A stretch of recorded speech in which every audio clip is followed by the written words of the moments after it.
Good morning. First, that's me and my boy.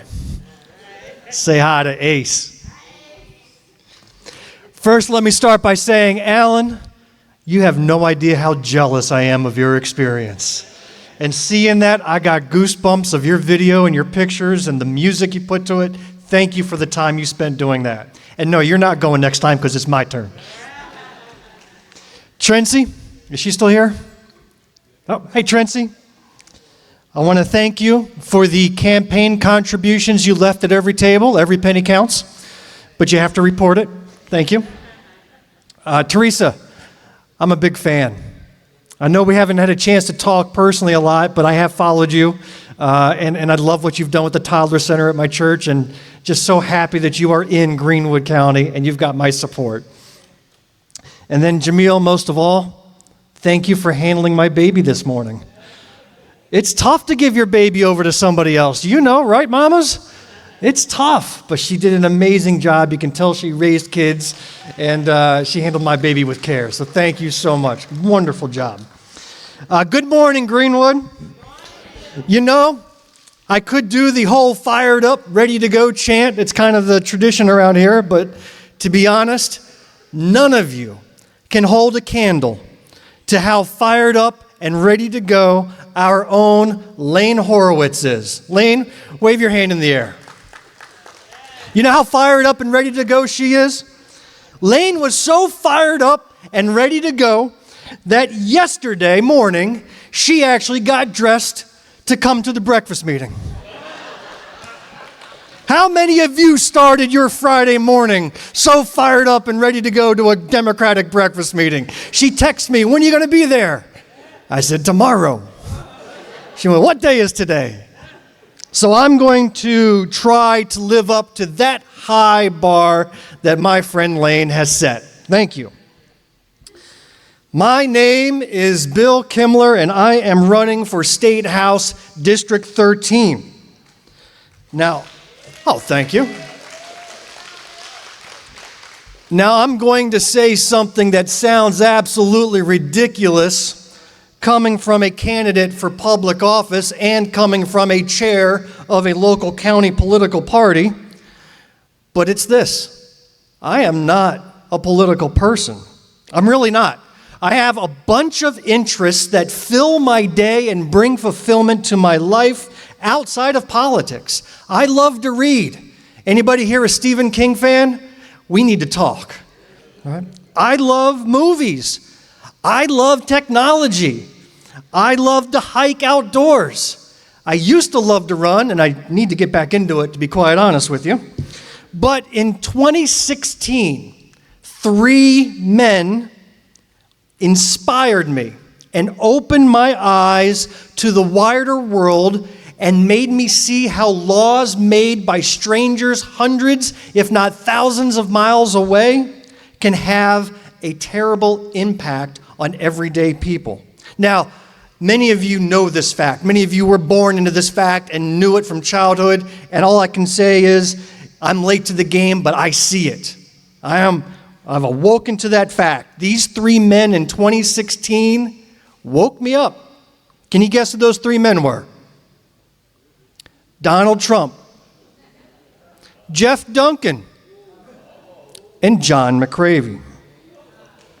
Now, too much is said about that first guy, so I'm not going to waste a single more word on him.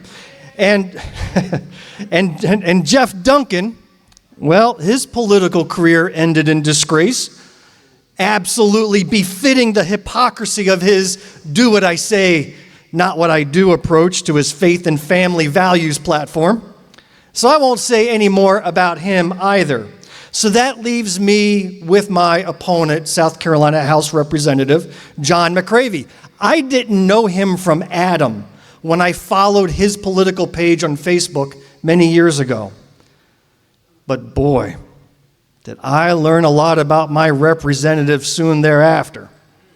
I learned he has a very, very narrow view of the world, and that he, in a position of power, will marginalize you, will belittle you, will label you, will demonize you if you step outside of that narrow view that he feels is his God-given right to impose upon everyone else. If you're gay, lesbian, bi, trans, too bad. Your existence is immoral and doesn't deserve all the rights guaranteed to everyone else in this country under law. If you're Jewish, Muslim, atheist, your religious views have no value under law, only his do. If you're liberal, independent, or God forbid, a moderate Republican, oh, he's got catchy labels to stick all over you. Leftist, Marxist, communist, socialist. Look, he doesn't even know what those labels mean. I'm not even sure I know what leftist means. But if it's the opposite of fascist, hey, I'm okay with that. I'm okay with that. In a recent letter that he sent to mailboxes all around the county, he questioned my character. He questioned my morals. He even questioned my right to run for office against him because of where I was born. Boy, does that sound familiar? But despite all that bluster, which I can easily dismiss as hot air, there was one thing that he wrote in that 4-page letter that stuck with me. He said that I do not represent South Carolina values. Now, he never stated what those values are.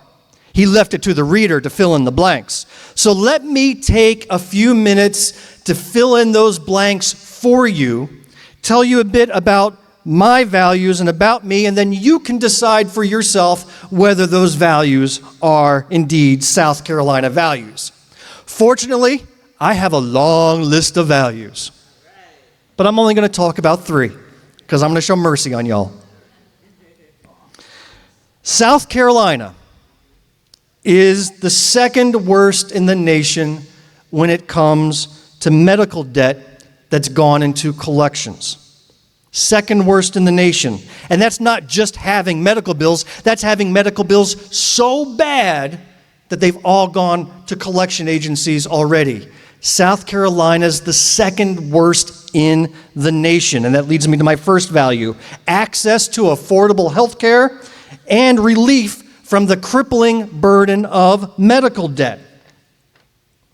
1 out of 5 South Carolinians, look around, 1 out of 5 of you, have debt that's gone to collections for medical bills.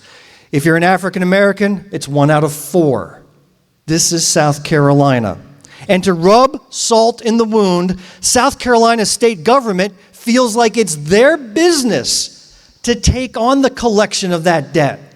And they come after your state tax refunds. They'll garnish it. It's happened in my household. Hey, I filed the taxes. I was supposed to get back a nice check from the government, and instead I get a letter saying your medical bills were overdue. We're just going to take that money and give it to the hospital. They don't do it for any other agency. You're late on your mortgage payment, late on your car payment, you're late on your yacht payment. Government doesn't get involved. But somehow, when it comes to something you can't do without, your health, they feel it's their business to come in and start garnishing your tax refunds. And that's got to go. How is it that our conservative lawmakers are okay with that government outreach into your tax refund to grab that payment out of there? It is wrong. I'll tell you a quick personal story. Many of you knew this. 2 years ago, I donated a kidney. I'm walking around with a little less of me than I started out with. Went to a woman I didn't know, saved her life. Part of being a kidney donor is that you are not to incur any medical bills in the process. It's all taken care of. It's the law. So I was asked to take some tests here at Self that the lab order explicitly stated, do not bill the patient, send it to the Augusta Medical Transplant Center, they'll take care of it. I had those tests done. Guess what I got in the mail 30 days later? I got a bill. I called them up and I said, listen, y'all, here's a copy of the order. It says, do not bill the patient. I am the patient. It's against the law. Please take care of this. I said, we got it. Guess what I got in the mail 30 days after that? a late due notice. I said, oh no, hell, oh no. So I called them again. I said, this is wrong. I ain't paying this. You're against the law. Get this out of here. They said, we got it. Guess what came in the mail 30 days after that? I kid you not.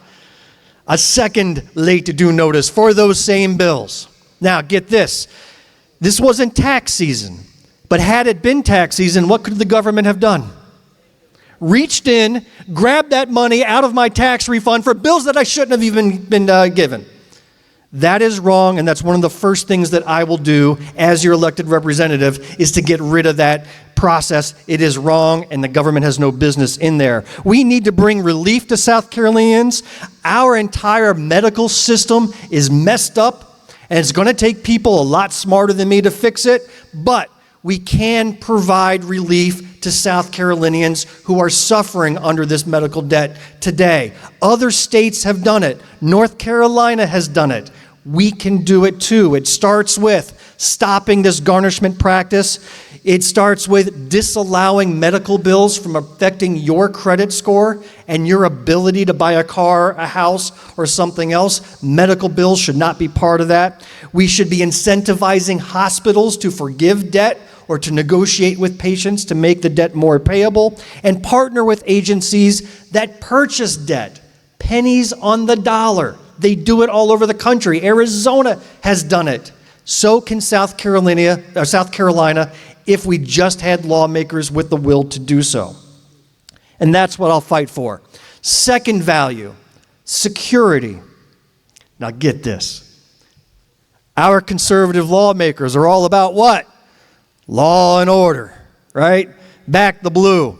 That's what they like to say they are, but this is another example of words without the evidence to support it. Here's the truth that they suppress. South Carolina has among the worst crime rates in the United States. Did you know that? Can some of you have felt that? Yes, we do. Some of the worst. Here's the fact. A national study of FBI statistics and local government spending found that South Carolina has the third worst crime rate in the United States compared to the money that we spend on policing. Third worst. South Carolina experiences 111 crimes per $1,000 spent on police, almost double the national average of 66. The worst states, Nebraska. Second was Arkansas. South Carolina is right there among them. What do those three states have in common? You don't need to answer, but think on that. So this tells us two things. We're either not funding our law enforcement enough, which is ironic, considering that they're all about, being anti-defund the police. We're already defunded, ladies and gentlemen. We're not paying them enough as it is, and the numbers show it. Or we're not utilizing those funds in an effective manner. That's number one about security. Number two is a topic they're not even talking about in Columbia because they're not capable of it, and that's cybersecurity. Ladies and gentlemen, we are in a new world of crime and warfare that we are, as a state, woefully unprepared for. I was outdoor knocking the other day with my good friend Francie, and I knocked on the door of a young man who worked at a car dealership nearby, and he was telling me a story about how their business in South Carolina was not able to sell cars for 2 to 3 weeks. Have you heard about that? Anybody tried to buy a car in the last couple of months? You couldn't, because a company called CDK got hacked, their data locked up to ransomware, and all the car dealers across the nation were unable to process orders, do transfers of titles, do lookups, do all their business depended upon this company. Billions of dollars of business was lost because of poor cybersecurity practices. Earlier this year, 90% of pharmacies nationwide were not able to sell their drugs at the appropriate price because United Healthcare got hacked. That data was locked up due to ransomware, and your pills and your medication was not coming to you at the right price it was supposed to.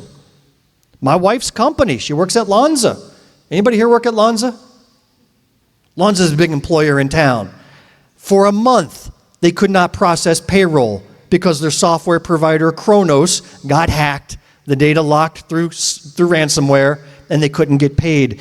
It's not just inconvenience either. It can be life-threatening. A ransomware on blood donation nonprofit group called One Blood forced many hospitals in the Southeast to rely on different critical blood supplies and have to hold last-minute blood drives because the blood samples that this group did, guess what? They were locked up because they were cyber-hacked, and it caused doctors to postpone procedures. Surgeries could not be performed, tests could not be performed, and that included here in South Carolina. Ladies and gentlemen, this is just as bad as gun violence on the streets. This is just as bad as people vandalizing and damaging property. And in fact, it's going to cost lives, if not now, then very soon. And they're just not able to talk about this in Columbia. I offer you a choice of somebody with 30 years of IT management experience to be that voice, to work with the federal government, to work with the colleges and universities, to work with private agencies, to develop a national cybersecurity guard.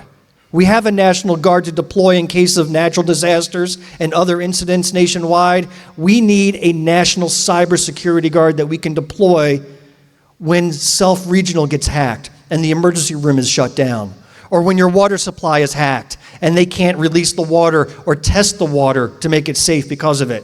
We need to have that, and we need lawmakers. We have lawmakers that can't do much else other than all caps typing on Facebook. We need somebody better prepared to have these conversations, and we need it now.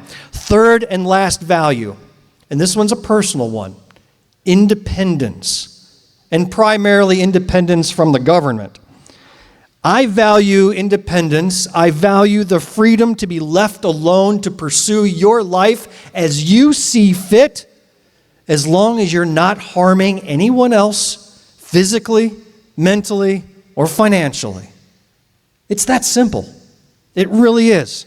And that covers a lot of topics, from banning books to what teachers are allowed to teach to what health care you're allowed to receive.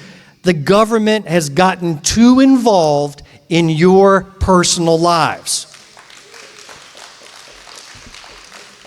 The government should not be interfering in your business, even if they object on moral grounds to whatever you do. They can object to it, but this is America. They should not be interfering in it as long as you're not harming anybody else physically, mentally, or financially. For me, this is perfectly encapsulated in one subject. Again, this could cover many, but one subject in particular has been South Carolina's laser-focused attack on transgender youth. It's a very niche subject, but somehow it's dominated their lawmaking cycle these last couple of years. It's something my opponent calls a lie. He even wrote that in his letter. He says, the lie of transgender youth. Listen, he can have his opinion, as wrong as I think that is. Some of you might share that opinion, and that's okay too. But then again, does a 14-year-old who wishes to live differently than society believes they should live be having the government dictate how they live? If it doesn't affect you, physically, mentally, or financially, why can't we just leave them alone? There's only 3,000, approximately, transgender children in South Carolina. And of those 3,000, only about 200 have sought medical care with participation of their parents, counselors, and medical doctors. They all have to participate. So for those 200 children, my opponent led a crusade for 4 years, hearing after hearing, months of testimony, debate, anguish, the whole works to get this law passed that now forbids them, 200, from receiving the medical care that parents, doctors, and counselors said that they need. And does that medical care affect him physically, mentally, or financially? No, it does not. Meanwhile, there's 300,000 kids in South Carolina living below poverty. I find that offensive, not the 200 kids who wish to live their lives the way they see fit. But yet, no hearings were held, no testimony was given, no laws were passed to address that problem. That's what I find offensive. So I think the government should stay out of these personal decisions, and our lawmakers should value our independence. Ladies and gentlemen, this is why I'm running. This is why I am asking for your vote. Please visit my website. Please follow me on social media. Please invite me to speak. I would like to close with a 1-minute video ad that I recently released, which perfectly encapsulates my campaign, and I will leave it with there for you this morning. Thank you, and God bless you. In Greenwood and Lawrence counties, we have a choice: business as usual, or work on priorities that actually matter. We can focus on book bans in schools and libraries, or we can tackle the medical debt that's crushing 1 out of 5 South Carolinians. We can spend days debating how far the government should go in controlling the health care that doctors provide. Or we can coordinate with federal and private agencies to shore up our cyber defenses and ensure our hospitals, our schools, and our water supplies aren't seized by foreign hackers. We can continue to scare teachers, students, and parents with misinformation about CRT and DEI. Or we can help our restaurants and venues who have been closing all over the state due to skyrocketing liability insurance costs. Basically, it comes down to this. Do you want your representative working on things that have no positive impact on you or me? Or do you want them to work on priorities that matter? My name is Bill Kimler, and I'm running for State House in District 13. Not only do I approve of this message, it is my message.